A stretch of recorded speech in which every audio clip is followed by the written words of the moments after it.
அதனால இந்த தீய சக்தியா இருக்கட்டும், இந்த ஊழல் சக்தியா இருக்கட்டும், ரெண்டு பேரும் தமிழ்நாட்டை ஆண்டவை கூடாது. அதிமுக ஃபர்ஸ்ட் எதிர்க்காம நீங்க இப்ப எதிர்க்கிறீங்கன்னா, மேபி அதிமுக உழைச்சி உங்களை முதலமைச்சராக்கணும், கஷ்டப்படாம கூட்டணியில போய் நான் முதலமைச்சராக இருக்கணும், நீங்க வேணா கூட்டணி வாங்க, நீங்க ஒரு அல்பத்தனமான நீங்க ஒரு கோரிக்கையை வைத்து இல்லை ஆசையை எதிர்ப்பது, அதற்கு எதிர்வினை சொன்னதுனால கூட இப்போ நீங்க சொல்றீங்கன்னு கூட புரிஞ்சுக்கலாம் இல்லையா? அப்போ நீங்க நாம் தமிழர் கட்சி சீமான் அவர்களிடம் அண்ணன் நம்ம சேர்ந்து போகலாம் பயணம் பண்ணணும்னு சொல்லி பேசினது உண்மை.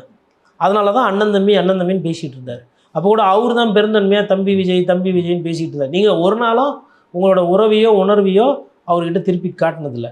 ஸோ ஃபஸ்ட்டு அவரை ஏமாத்துனீங்க. ரெண்டாவது, உங்கள் கட்சிக்கு 41 பேர் உயிர் போன பொழுது உங்களுக்காக வக்காலத்து வாங்கி உங்களுக்காக குரல் கொடுத்த ஒரு கட்சிக்கு நன்றி விசுவாசம் கூட உங்களால் தெரிவிக்க முடியல. கூட்டணிக்கு போனோன்னு குறைந்தபட்சம் அதிமுகவுக்கு நன்றி, ஒரு நன்றி.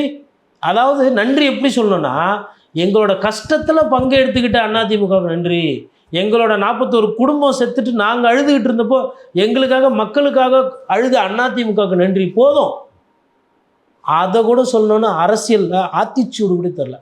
சரி, கூட்டணியில் இருந்தாலும் பரவாயில்ல, கூட்டணிக்கு உறவுக்கு கேடு வந்தாலும் பரவாயில்லன்னு சொல்லிட்டு ராகுல் காந்தி எதை பற்றியும் கவலைப்படாமல் உங்களுக்காக ஜனநாயகம் படம், இது உயிருக்கு பேசி அதிமுக, அது வெறும் படத்துக்கு பேசினாங்க காங்கிரஸ். அந்த படத்துக்காக சரி, இப்போ உயிர் மேலேயும் ஆசை இல்லை, படம் மேலேயும் ஆசை இல்லை, அதுக்கு ராகுல் காந்திக்கு ஒரு நன்றி, காங்கிரஸ் கட்சிக்கு ஒரு நன்றி, அதுவும் கிடையாது. சொந்த கட்சிக்காரர்கள் நிகழ்ச்சிக்கு வந்தாலுமே அவங்களுக்கு நன்றி சொல்கிற பக்குவமே கிடையாது. கேட்டால் அவர்களே இவர்களே இவர் படிக்க மாட்டாராம், வேறு என்ன படிப்பீங்க? அப்படியே வில்லியம் ஷேக்ஸ்பியர் எழுதின மேக்பத்து, அதுக்கப்புறமா உங்களுக்கு 12th நைட்லாம் கொடுத்துட்டு அப்படியே படிச்சிருவீங்க. நீங்கள் படித்து அப்படியே எஸ்ஏவாக சொல்லிடுவீங்க. இல்லை என்ன அப்போ கம்பராயணத்தை அப்படியே பிரித்து மேய்ஞ்சிருவீங்க. அப்போது இவர் எதுலையுமே ஒரு ஆழ்நிலையில் போய் அதை பார்க்கறது கிடையாது.